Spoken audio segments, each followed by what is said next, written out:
Dharmo asmi.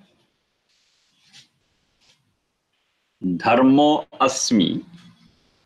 Vishi. Vishi. She is Talavya. Dharmo asmi Vishi. Yajurveda 20.9. Dharmo asmi Vishi.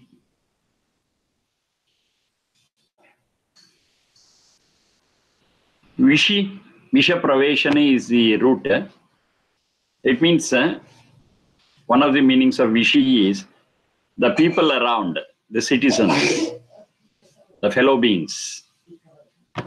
Vishi is among them, among the people, among the citizens, among the fellow beings. Dharmo asmi, I am Dharma. I don't have an equivalent for Dharma in English, unfortunately.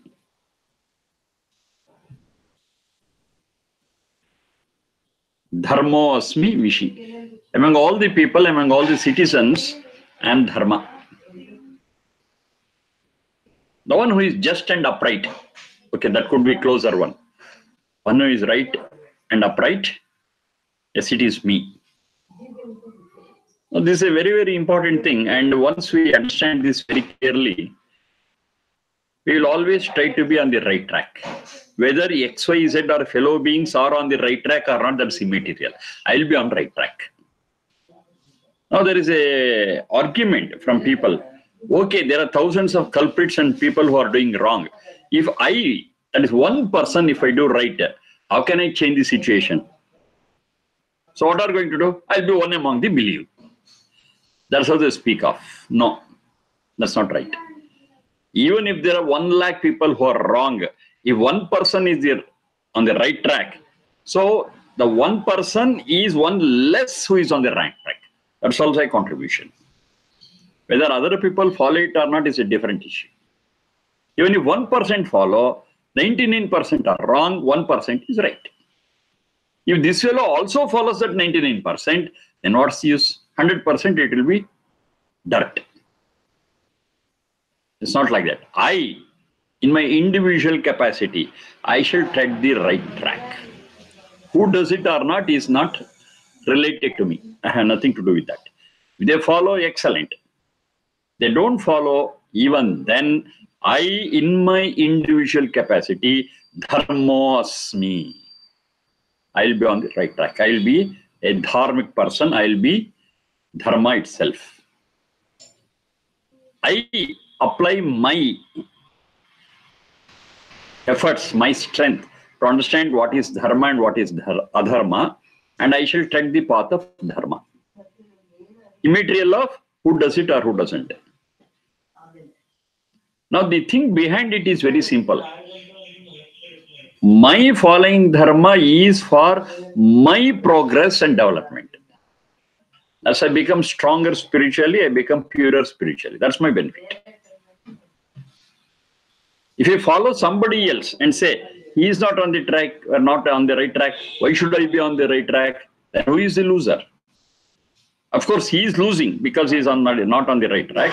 And I'm also going to lose because I'm also not on the right track. But whether anybody follows it or not, if I follow the dharma, yes, I get my benefit. Me getting benefit out of my following dharma has got nothing to do with whether others follow it or not. My benefit is assured. Now, I understand this reality. Yes, we'll be on the right track, irrespective of other people following it or not. And once again, back, what is right, what is wrong, subjective, objective, all those things we have discussed sufficiently. Dharmo asmi vishi.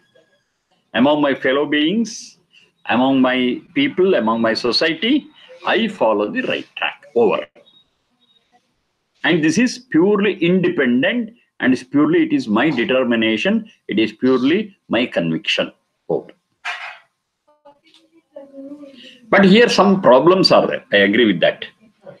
But a person who is steadfast in following dharma will never care for those problems. What is that problem?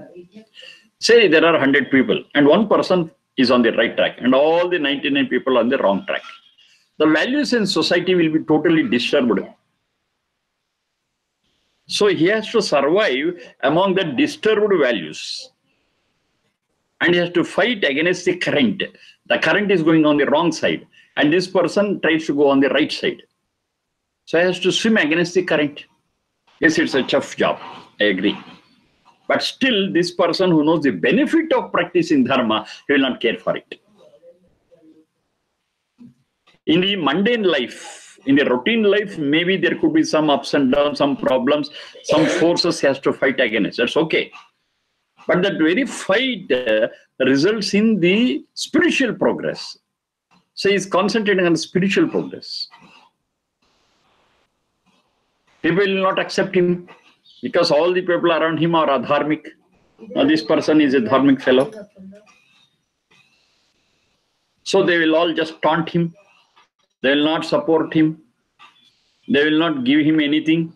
Okay, it's all there. Yes. That is here in the routine world, in the mundane world. But they cannot prevent him getting that spiritual strength by fighting against the current. And yes, he thinks, yes, this human life is for fighting for that, for dharma and gaining my spiritual strength. I don't mind. I may not get some benefits. People may not come with me. Doesn't matter. I may be alone in my path. Doesn't matter. He pursues because he knows the great benefit of practicing dharma. If he has not realized, he'll be one in the milieu. He'll be one in the group. He cannot do it, and he cannot say this statement also. Dharmo asmi vishi. He cannot say that. It will be just a word. It will be just a sentence. But one who has felt it definitely will not care for anything that goes against him or is adverse around him. He says, yes, this is all adverse, but internally, my spiritual progress is assured. So I will not join hands with these common people who don't have any value or have wrong value. I will not join with them. I will be a dharmic, I will follow the right path. That's all. What happens, I am not bothered at all. So when such people stand and pursue the right path, yes, after some time, that 1 becomes 2, 2 becomes 3, 3 becomes 4. And at one point, it is quite possible that the wrong values and the wrong people will be checked and will be put under control. But it takes a little time. Doesn't matter. But someone must start. Who will start? One who is understood, dharmo asmi vishi.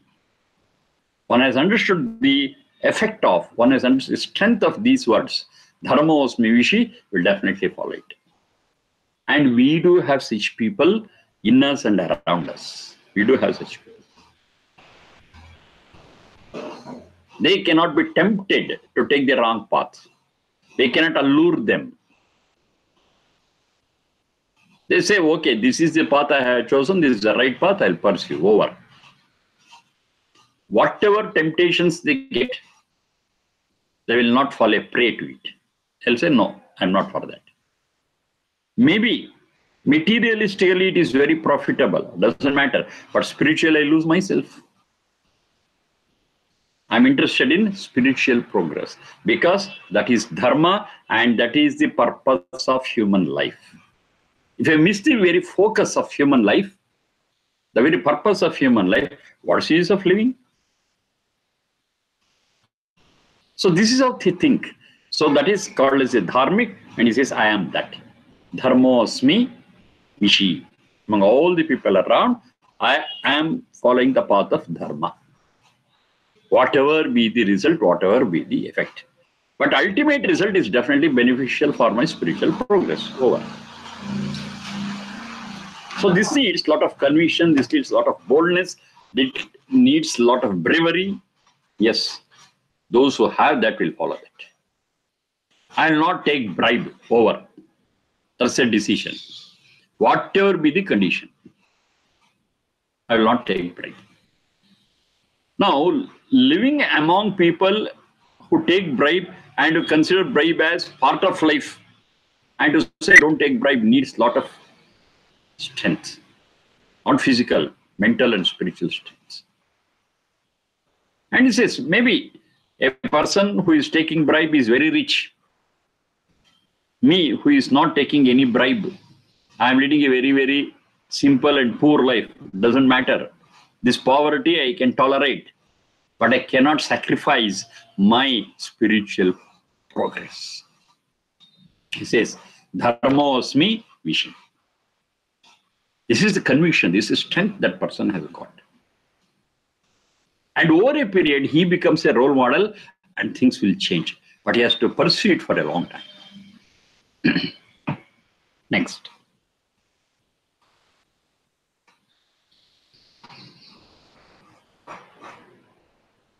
Deva Rishaspahi. Risha, Sha is Murdhanya.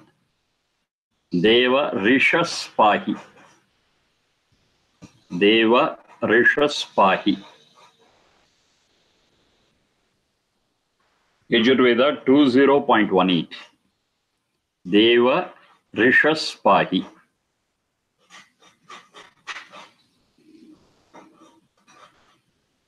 Rishasaha Pahi. Rishaspahi. Rishaha Pahi, sorry. Rishaha Pahi. Rishaspahi. Deva Rishaha Pahi.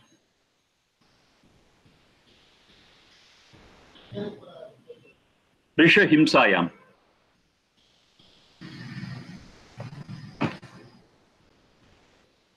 Risha Himsayam. Pahi Parakshane. Rishaha, from all Himsa, from all violence, Pahi, protect me. And the prayer is to Deva. Now this Deva could be in the Adi Daivika sense. It could be our leader. One who guides the society, one who protects the society. One is elected to be our leader and take us forward. In the Adhyatmika sense, Deva is that Satyananda.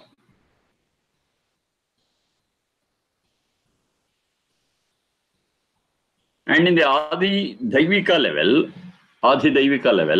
Deva also means those who are knowledgeable. Devo hi vidvamsaha. Those who are knowledgeable, noble leaders, they all become Deva. So our prayer is to them and to that Satyananda, please protect me from all sorts of violences.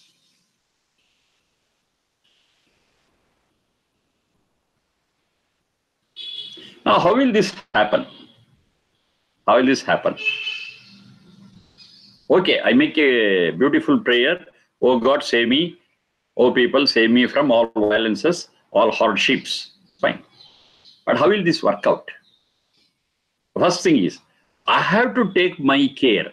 I have to be alert enough to avoid all such hardships. So it's possible only when I take the right track. Dharma asmi vishi. And I follow it, yes. It's possible for me to avoid almost all problems. That is number one.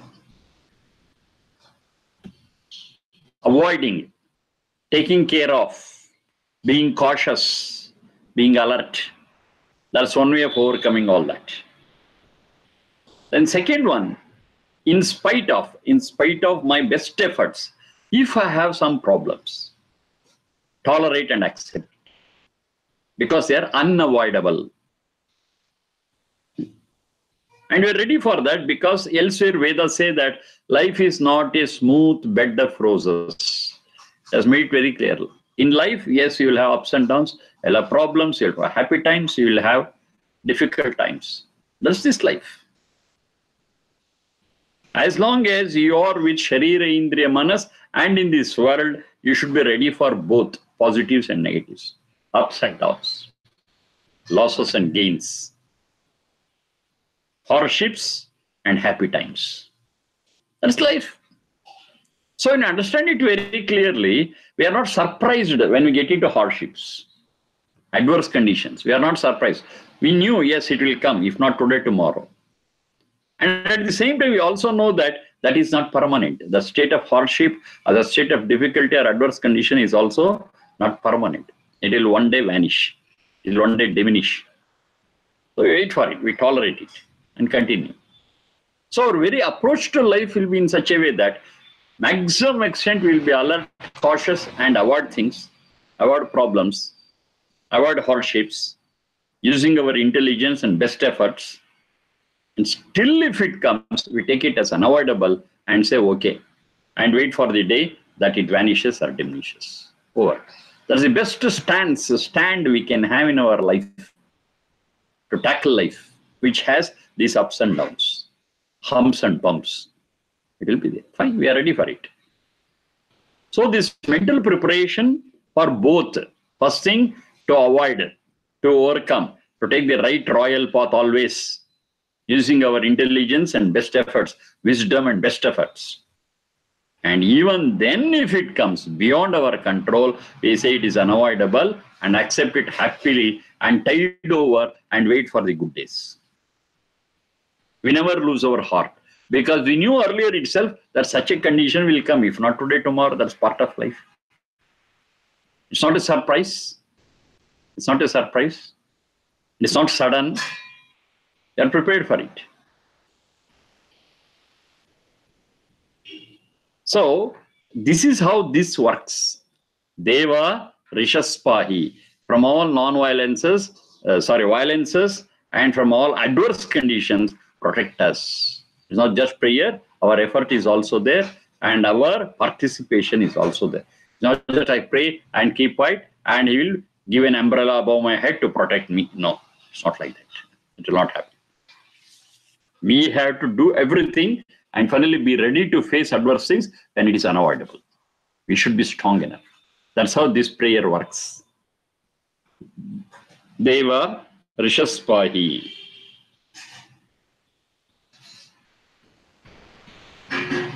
Suryam Aganma.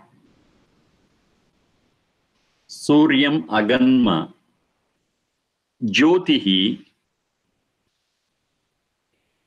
Uttamam. Suryam Aganma Jyotihi Uttamam.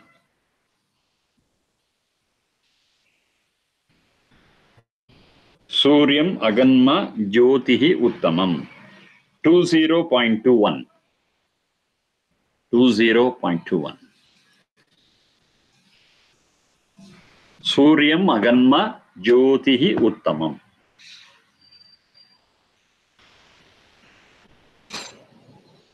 Aganma Gamulr Gatav. Suryam Sru Gatav. Jyotihi Dyuditav. Uttamam. That is Tamap Pratyaya, that is a superlative. Uttamam. Suryam Aganma Jyotiruttamam. 20.21. 20.21. We shall move towards, we shall have. That's Aganma. We shall move towards, we shall have. Uttamam Suryam. Uttamam Suryam.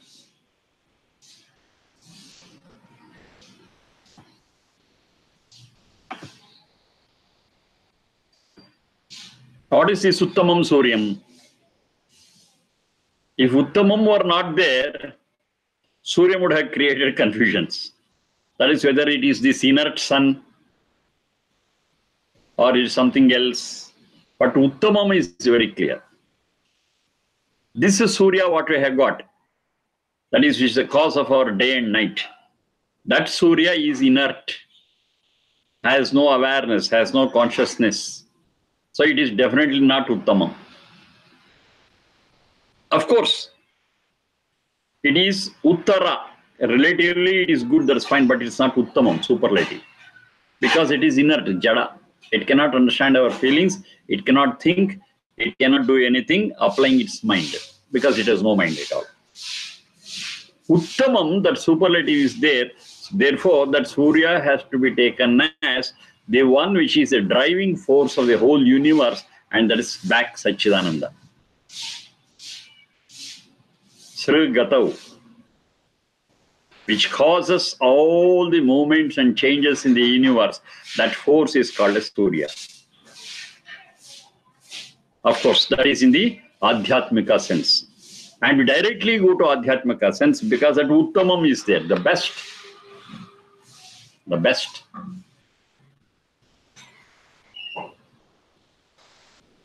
It is not this physical sun. Physical sun is Uttara, but not Uttama. So we shall move towards, we shall have that the best Surya, the best light, the best guiding force, the best driving force.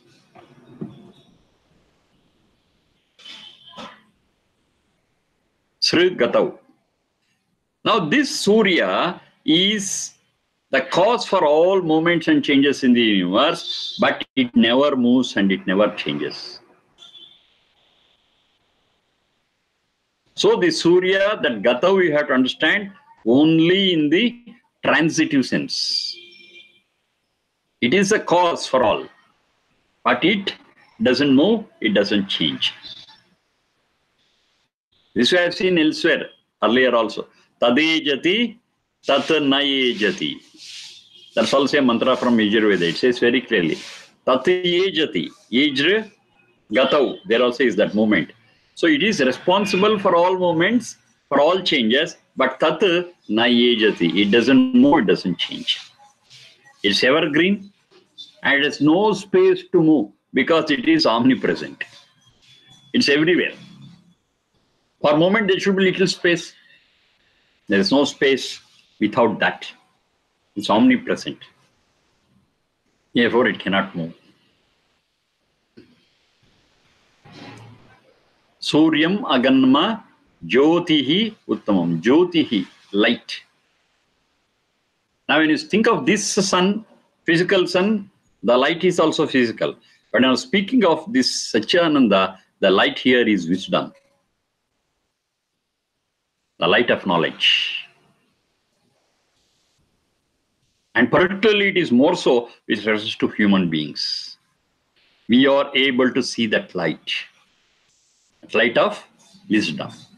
We are able to think, we are able to analyze, we are able to visualize. That's our special feature, special capacity. No other species, no other creature on this planet can do this. It's we only. We are able to see the truth. We are able to visualize what is a fact. We are able to visualize things as they are, as much as they are. That is Jyoti. And that should guide us.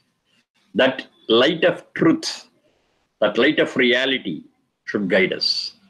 And if that is guiding us and if we move in its light, yes, our life could be the best that we can think of.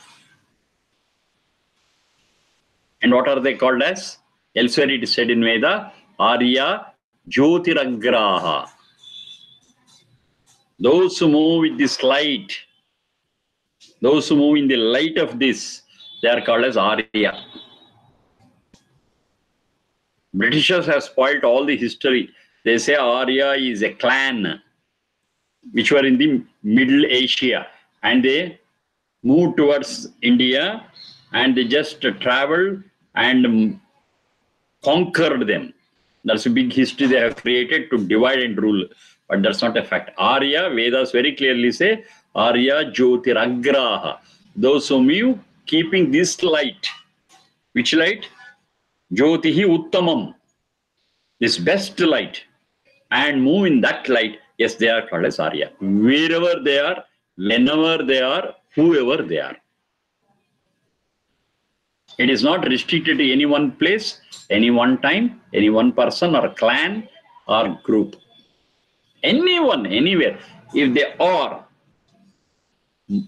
leading their life in the light of the best guide, in the light of the best guide, there's nothing but that Surya, there's nothing but that Satchidananda, yes, they are called Arya. This is a wide meaning that the word has got. Just be narrowed down and used for selfish ends. So let us not be carried away by that wrong history, twisted history, distorted history. Shall not go by it. Vedas are very clear. Arya Jyotiragraha. That Jyoti is this one. Uttamam Jyotihi. So we shall become Arya, we shall move towards it, and the source of that Jyoti is That's Surya. Suryam Aganma Jyotihi Uttamam. Of course, we need guidance. We cannot lead life without guidance. But the best guidance what we can get is from that sun, Surya. That's Satchananda. The guidance given by that is the best. How do you say it is the best? Because he's omniscient, simple. He is Sarvajna. Any guidance given by any mortal like you and me, we have got our own limitations, we have got our own prejudices, we have got our own problems, misunderstandings. So this cannot be the Uttamam Jyotihi. Uttamam Jyoti is given by that Satchananda, who is capable of overcoming all such prejudices, limitations, and everything. He is above that. So the guidance given by that Satchananda is the best. Jyotihi Uttamam. So this we have recognized. So whatever guidance we get from other people, as long as it is in tune with Jyotihi Uttamam, we will take it. No problem at all. So even a mortal like you and me gives us some guidance, and it is in accordance with the Vedas. That's God's words. Yes, we take it happily. Not that because this person has said, because it is in tune with Jyotihi Uttamam, we take it. Even if there is no such guidance, we open up our mind for Jyotihi Uttamam given by that Surya, and we'll move towards it, and we'll attain our goals with that. Suryam Aganma Jyotihi Uttamam. We always want something which is the best. The best guidance what we can get is from that Surya, that is Satchananda, who is omniscient. Because he is omniscient only, that light of knowledge, the light of truth is the best. And that's our choice. That is our real guide. That's what we take it. Surya Maganma Jyotihi Uttamam.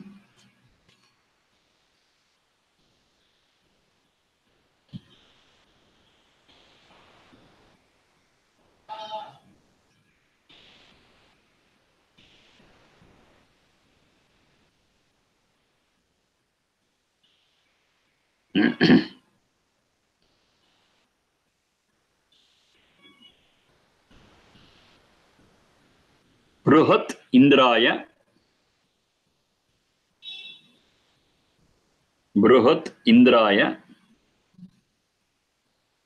Gayata.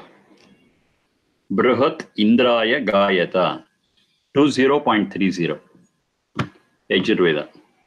Bruhat Indraya Gayata 2030. Bruhat Indraya Gayata. Gayata, sing. Gai Gayane. That's the root. Gai Gayane, sing. For Indraya. Indraya Gayata. For Indra. Sing for Indra. Bruhat, who is the highest, who is the ultimate. Bruhat Indraya Gayata. Sing for that great Indra.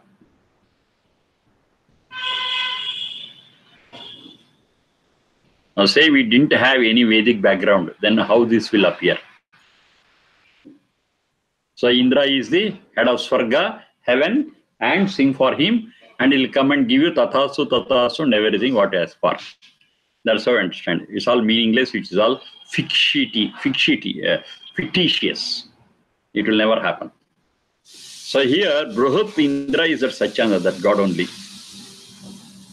Indra is the Paramaishwarye. He is the wealthiest, and you sing for him. Now, when we say sing for him, we have to understand one very important thing here. It's not just singing with the tunes. It's not just singing with some lyrics. No, it's not just that. We should put our heart and soul into our singing. That's very important. That is real singing. Otherwise, it's too mechanical.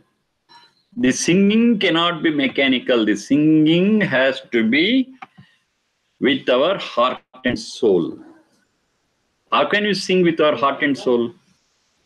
Only when we understand what we are singing. Only when we feel it. How do we feel it? Only when we really practice it. If I don't practice it, I don't get the real feel of it. It's all related to one another. Whatever guidance is given by the Satyananda, that's what I saw just now. That guidance, Jyotihi Uttamam, when you take that guidance seriously and put it into practice, yes, you will get a feel of it. Getting a feel of it is different. Just listening is different. Mere listening is of no use. You have to put it into practice, then we will know the different dimensions of it, the depth of it, and we'll have a real feel of it. Yes, this is how we get it. This is how it affects. This is how it is part of our life. We will understand it wholeheartedly. When we experience or get the feel of it, yes, now we will be forced to. We cannot keep quiet. We will be forced to express it. Now that expression out of our feel, due to our practice, yes, that is real singing. That is real singing. A note may go this way or that way, that doesn't matter. Now, what people understand today is, singing is with reference to notes, singing with reference to lyrics, singing with respect to rhythm. Yes, rhythm will be there. Notes will be there. Raga will be there. But if you miss the bhava and bhakti, that is not music. Only those who are close to music, they will understand this very well. Music is bhava and bhakti. What is bhava? That's a feel.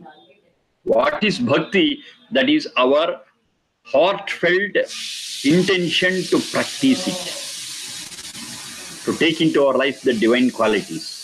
That is bhakti. We open up, we practice it in our life, we experience it, and out of that experience, yes, we express it, and that expression based on practice and understanding is a real music. We may miss a note, doesn't matter. We may miss the rhythm a little, doesn't matter at all. Because that's not the core of it. The core of music is bhava and bhakti. The feel of it and the open mind. That's real. Yes, that's what happens. Those who sing with this bhava and bhakti, yes, it touches our heart. Otherwise, it is just a jam of instruments, jam of notes and rhythms. It will not touch our heart. Now, the one which touches our heart, that music will soothe us, will make us experience peace. But other music will just enrage us. It will not give us peace. It will not make us sit quiet. See, that's the difference between the right music and the wrong music. It's not just sound. Sound is different. Music is different. Gayana is different. Shouting is different. Percussion is different. Soothing effect is different. So all this difference we have to find out. And that's the real music. Gayata, you sing. You may say no, doesn't matter at all. I felt it. I felt it. And you're singing. So you experienced it. You have practiced the guidance given by that Satyananda. Now what is this expression? This expression ultimately is nothing but thanksgiving. Brahadendraya Gayata. Why you are singing? My singing is to thank that Lord for has given all these things for us. Guidance to all material things. I have practiced it and found the pleasure of it, and has given me all peace and satisfaction. So as a gratitude, I just sing and say thank you very much. That is real singing. And how do you express it? I got the whole Samaveda for you. The whole Samaveda. Maybe some of the mantras are repeated from Rigveda or Yajurveda, doesn't matter. But the way you express it in Samaveda is totally different. The same mantra. You chant it there, you sing it here. Chanting is different, singing is different. So you put your heart and soul and your experience into it and just share it and say thank you. And open up our mind in return for taking the divine qualities into us, into our life. Earlier also, now also, in future also. With that temperament, with that view in mind, with that perspective, if we sing, that is music. Once again, we may miss a note, we may miss a rhythm. Doesn't matter at all. Doesn't matter. Because it is out of experience. It's out of love. It's out of gratitude. It's out of an open mind to receive the divinity. That is real music. Bruhadendraya Gayata. For that great Satyananda, for the great Indra, sing like this.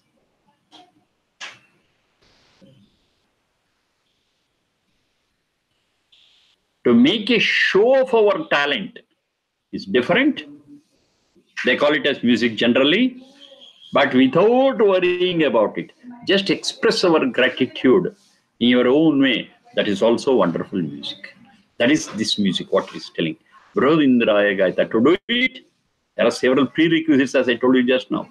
We should have listened to the words of the Satyananda. We should have practiced it. We should have experienced the benefit of it, the favor of it. And as a gratitude, they are expressing it. All these prerequisites are there. With that, in whatever way we express, that is real music. That's real music. Such people are there. Such people are there. They never care for anything else. But the present day musicians, instrumental or vocal, classical or non-classical, whoever may be, they also sing and they wait for the claps. That is no singing. They sing and finally expect some remuneration. No, they are not singing.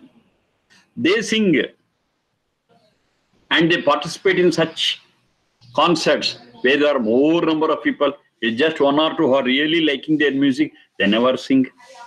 See? They have got different priorities. Their priority is money. Their priority is fame. Their priority is appreciation. That's no music at all. But we do have hundreds of examples of real musicians. Just one example I'll give. Bismillah Khan, Shahana, you have heard of his name. Bismillah Khan. He was such a great musician. How do you say it is great? Just two examples I'll give you out of his life. Whenever he used to be in Varanasi, that's Kashi, he used to go to Vishwanatha temple. Vishwanatha temple, sit there in some corner and play Shahanai for some time and get out. That was his routine. Whenever he used to be in Kashi. Go to Vishweshwara temple, sit in some corner, play and go out. Who listens? Who doesn't listen? Who pays? Who doesn't pay? He's not at all bothered. And in the present day, it is something peculiar because a Muslim, he goes to Vishwanatha temple and plays his Shahanai. Even that religion, even the differences will not come in the way. He just plays and goes. You see, that is real music. And there is one more incident in his life. Once he had been to some function. Very few people knew that he was a great Shahanai player. Very few people knew. There, he was an old man, and he gathered all the children around him, and he started telling them stories, playing with them, doing this and that, telling them jokes, and he spent a wonderful time with the children. And all the children were very happy spending their time with his grandpa. And one of the organizers, they observed this and they said, oh, this is wonderful. This fellow is capable of attracting the children and keeping them quiet. So they said, okay, hello, old man. Next time, after a week, we have got another function. There also children like this will come. You please come there also and engage them. He never knew that he was a great ustad, player of Shahanai. He was an old man, a very interesting person. Okay, he said so. And this fellow, I said, okay, sir, I will come. It's fine. And on the appointed day, he went there. Of course, with his Shahanai that day. He went there with his Shahanai and played with children and played Shahanai. Then one person said, you know who is this person? He is world famous Shahanai player, Ustad Bismillah Khan. They have used him as a servant. But he never meant that. He was so happy playing with children. He was so happy to play Shahanai for them.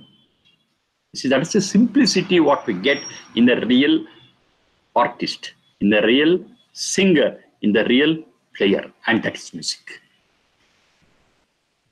They never expect anything. They enjoy their music. They love their music. They play their instrument without any priorities. That's the beauty of it. And that's real music. And Brahadindraya Gayata means that. It's not for show.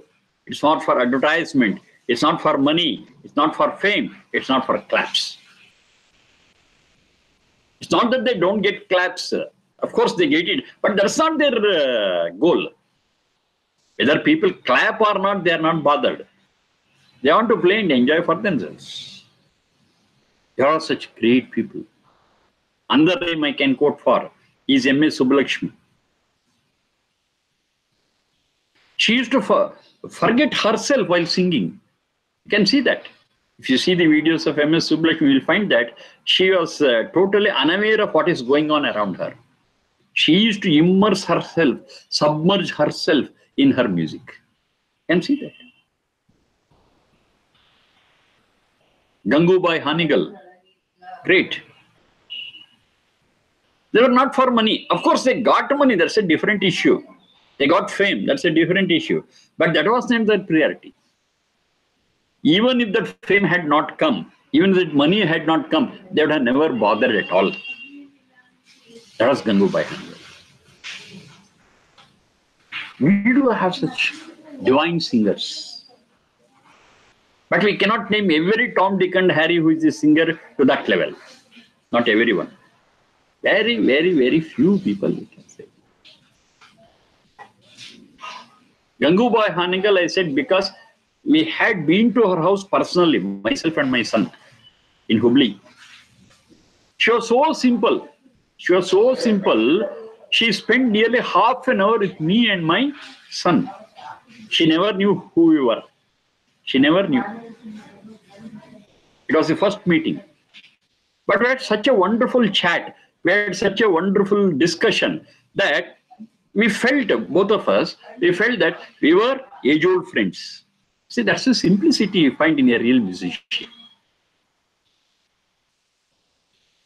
Such is the quality of a real musician. There are such people who are so simple, so humble. And that humble nature is what we call it as Gayata. A musician should have that humility, should have their priorities right. And I was blessed with one more guru of mine, personally, this I'm telling. One Ramara V. Nayak, Pandit Ramara V. Nayak, as a great Hindustani classical singer. Of course, I went to him for learning music, but unfortunately, I could not practice seriously and get all his music to me. A little I have learned. But he was also such a very, very simple person. He never cared for the claps. He never cared for fame. He never cared for money. Throughout his life. This is my first-hand experience with him. And he never got money also in such a great volume. Here and there he got it, and whatever money he got, he just spent it in some right ways. Over. He never became rich throughout his life. But it was not impossible for him to become rich. It was possible for him. I have seen many occasions where he could have made a lot of money, but he never cared. He said, basically, my music is for God. That's what he used to say. My music is for God. What is that? Bruhatindraya.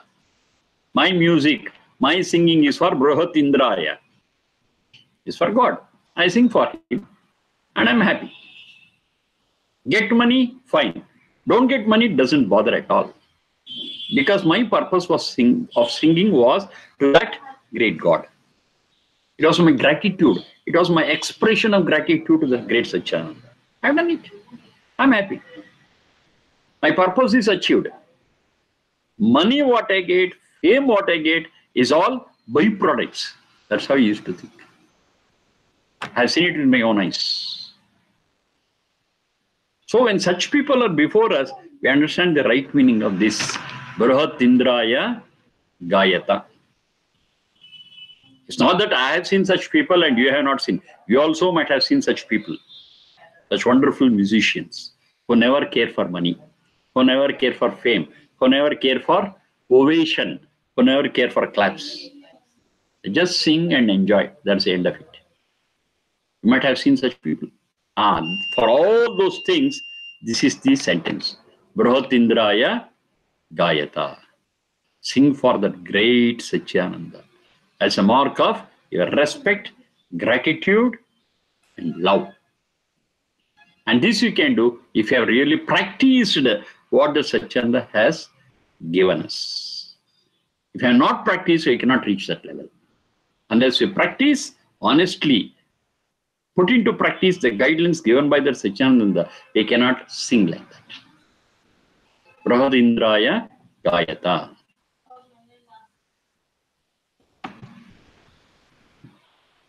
Whomever singers you have seen have really practiced this. Just remember them. They all come under this category. Bruhatindraya Gayata. So it doesn't mean only single, that is singing orally. It could be instrumental also. There are so many such people. There are so many such people. Instrumental. I'll give just one or two examples. One is here. Panchakshari Gavai. Panchakshari Gavai. Panchakshari Gavai is blind. But he knew singing, playing so many instruments. And all that he did, not for clapping, not for money. He did it for the sake of other blind students, other blind people. He started one Gurukula for all the blind. He taught them. He took care of them. He gave them their food, clothing, shelter, and music and talent. And one among them, the great person is Puttaraja Gavai. That was his second generation. He was also blind. But he was also having multifarious knowledge. He used to play tabla, he used to play sitar, he used to play sarangi, he used to sing Carnatic classical, he used to sing Hindustani classical, he used to play harmonium, he used to play violin, so many things. And all this he did not for his sake, but for continuing the same lineage of his Guru, Panchakshari Gavai, and he also continued that school for the blind. He never had his personal ambition, he never had his personal goal. Till his last breath, he worked for that Gurukula of the blind. See, great souls, great souls. Which was the guiding force, which was the motivating force for all such people. Bruhatindraya Gayata. See, they are not just three words. Bruhat Indraya Gayata. No, they are not just three words. They are the guiding forces, motivating forces, inspiring forces for the whole life. That is song. That is singing. Bruhatindraya Gayata. So when you really feel those three words, yes, you will be able to understand the lives of such great people, the sacrifice of such great people, their devotion of such great people. It's wonderful. Brahat Indraya Gayata. The names what I have told, they are just for example here and there. But there are numerous people who are doing it day in, day out. Meera. What was Meera? Great singer.